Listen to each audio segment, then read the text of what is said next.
is we got to start becoming the suppliers. We got to Okay. start having banks. We Okay. start supplying the resources and the funds. So now people coming to us, white people coming to us, poor people coming to us. Hey, can I get a loan? Instead of us going to Bank of America, I Wells get you. Okay, Fargo, I get you. I get you now. Okay, okay. But now, do we even think that that's even realistic to say that a white person is going to come to a black-owned bank? Is that even realistic to even think that? that question is like, if you're hungry, are you gonna go to where they're giving away food? Yes. If you poor and need money, yes, you have See, I asked that This is question. no different than Dr. King's dream. I asked that question because you know, like as well as I know, there are some very nasty, mean white people. Let me just say that who say I wouldn't dare go to that so and so to ask them for money.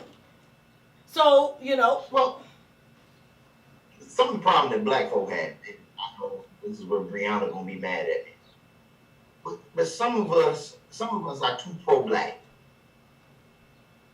mm, Let me explain. explain. So just because we have a black breed, don't mean we need to have the Nigerian flag flying as our logo. Wait, what did he say?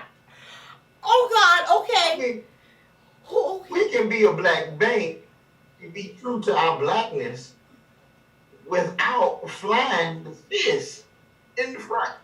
Let's not perpetuate the same ideas that we've. Well, I ain't gonna go that far. That's a little too far. Yeah, that's a little deep. This sounds a little too far. That was a little deep right there. You know, some will go too far. They had a black fist as the symbol for the bank. And see, talking about the black fist, then did you see all of the protesters? I think was over the weekend. They all got dressed up in suits, and they were all in Harlem. It was black, was white, was all of them. They were in Harlem, and they did the whole fist thing. They were on their knees. They did the fist thing. So what do you think that when people look at that, what does that mean to them? What do you think they taking that and saying, okay, they mean what? They mean I'm unapologetically black. I'm proud of who I am and where I come from. Now listen here, them white people that was on their knees, they ain't saying they apologetically black sanctified. That ain't what your white folks were saying. Solidarity. They put the fist up in solidarity. Look. I understand what y'all going through, and I appreciate it. My problem is people who come to this and they're trying to justify the actions of the police. Mm-hmm. Let's just go ahead. This picture that has been shown, this police officer with a knee on his neck for the betterment of almost 9 minutes. Yes. It's horrific. Yes. It's horrific. The national anthem played for almost 2 minutes. And Colin Kaepernick gets on it and they demonize this man. Yeah, they sure did. This guy puts his knee on his neck for almost 9 minutes. Almost 9 minutes, yep. Do you not see the bias? Correct. It doesn't matter if you're black, it doesn't matter if you're white. That's true. It doesn't matter. You see the bias. You're so racist that you don't even see the fact that one has nothing to do with the other in your mind.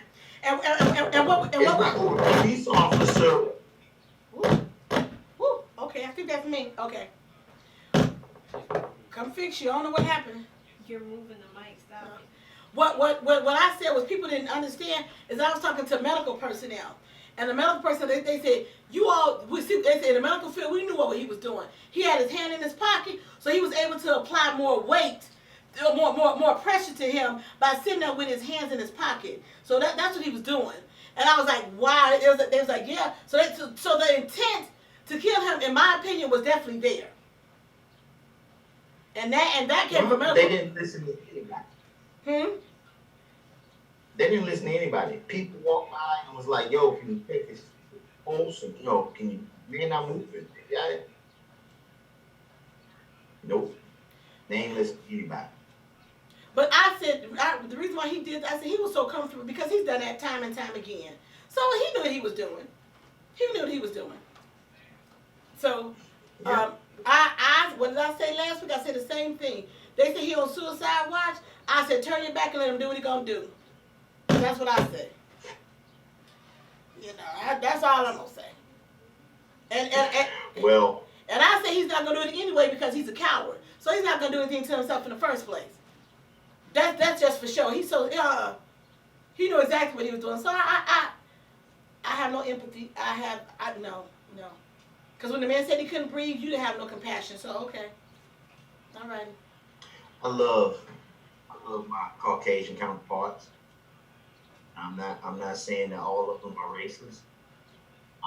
You know, I've heard the analogy, one bad apple should spoil the bunch. It's way more than one bad apple. It's way more. Police officer said to me yesterday, if you had one bad cheeseburger, now are you gonna stop going to McDonald's? I told him, yeah. But here's what I said. It's easy. They can say that, but when it's you know around the country that you have bad police officers all over the country, it's more than just 1 or 2 or 3 or even 5 or even 50. It's way more than that. If I'm gonna be honest, I say I think the vast majority of police. If I say 100%, if I say okay, this police department at 100%, for me I would say at least 70% of them are bad. That's how I feel. I say at least 65 to 70% of them within that particular precinct are bad ones. That's what I would say.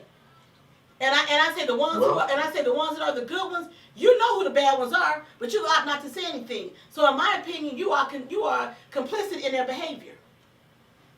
Mm-hmm. And that's absolutely correct. Very much so complicit.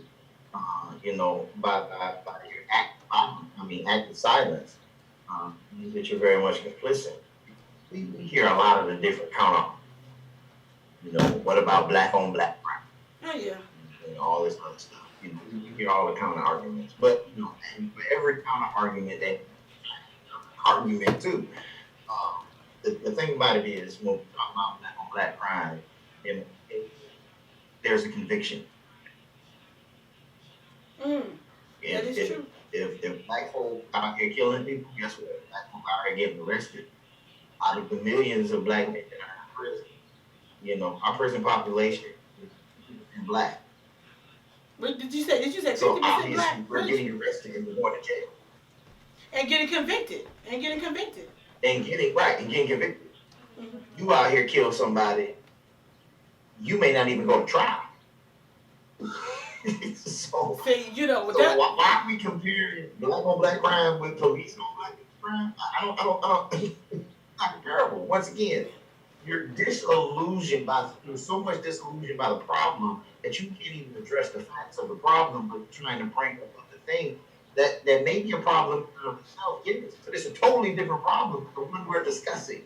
Do you think that police feel like they are above the law? Because that is my opinion right now, is that they feel like they are above the law and they can do what they want and they will not lose their job. They will not be arrested and go to trial. So that's why I said, where did they get that thinking from, that mentality come from? Because why do you feel like you are better than people that are not in uniform?